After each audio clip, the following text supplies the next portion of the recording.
ইমানে অর্ধেকই নিকাহের মধ্যে। বিয়ে করা কেন এত গুরুত্বপূর্ণ? অনেকেই মনে করেন যে বিয়ে করা সুন্নত, কিন্তু এটা আসলে আ ভুল একটা কনসেপ্ট। আ অনেকেই মনে করে যে রাসূলুল্লাহ সাল্লাল্লাহু আলাইহি সাল্লাম যেইটা করেছে সেটাই সুন্নত। তো রাসূলুল্লাহ সাল্লাল্লাহু আলাইহি সাল্লাম তো ৫ ওয়াক্ত নামাজও পড়তেন। তো ৫ ওয়াক্ত নামাজ পড়াও কি সুন্নত? রাসূলুল্লাহ সাল্লাল্লাহু আলাইহি সাল্লাম রমজানে রোজা রেখেছেন, যাকাত প্রদান করেছেন। এগুলো সব ফরজ ছিল। তো এটা আমাদের অজ্ঞতার বিষয়, আমাদের কনসেপ্টটা না বুঝার বিষয়। হাদিসে উল্লেখ আছে যে রাসূলুল্লাহ সাল্লাল্লাহু আলাইহি সাল্লাম বলেছেন, "হে যুব সমাজ, তোমাদের মধ্যে যারা বিয়ে করার সামর্থ্য রাখে তারা যেন বিয়ে করে।" সহিহ বুখারী, সহিহ মুসলিম।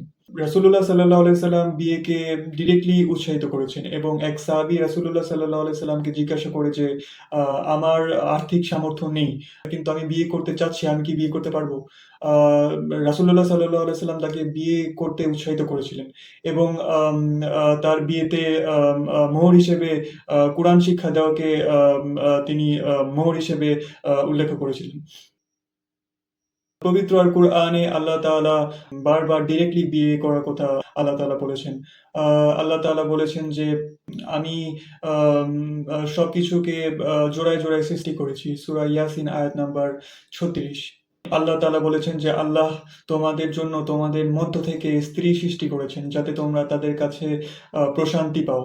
আ সূরা রুম আয়াত নাম্বার ২১। এখানে দাম্পত্য জীবনের প্রতি ভালোবাসা, দয়া, উদ্দেশ্য ও শান্তি বর্ণনা করা হয়েছে। আ এছাড়াও আল্লাহ তাআলা বলেন যে, "তারা তোমাদের পোশাক এবং তোমরা তাদের পোশাক।" সূরা বাকারা আয়াত নাম্বার ১৮৭। এখানে বলা হয়েছে যে, আ "তারা তোমাদের পোশাক এবং তোমরা তাদের পোশাক।" এখানে আন্ডারওয়্যার এর কথা বলা হয়নি। এখানে স্বামী-স্ত্রীর কথা বলা হয়েছে যে, স্বামী-স্ত্রীর গভীর ঘনিষ্ঠ সম্পর্ক এবং মর্যাদার কথা বোঝাতে এখানে এই আয়াতটি উল্লেখিত হয়েছে। এবং আল্লাহ তাআলা বলেন যে, তোমরা তোমাদের পছন্দের নারীকে বিয়ে করো। নারীদের মধ্যে যাদের পছন্দ তাদেরকে তোমরা বিয়ে করো।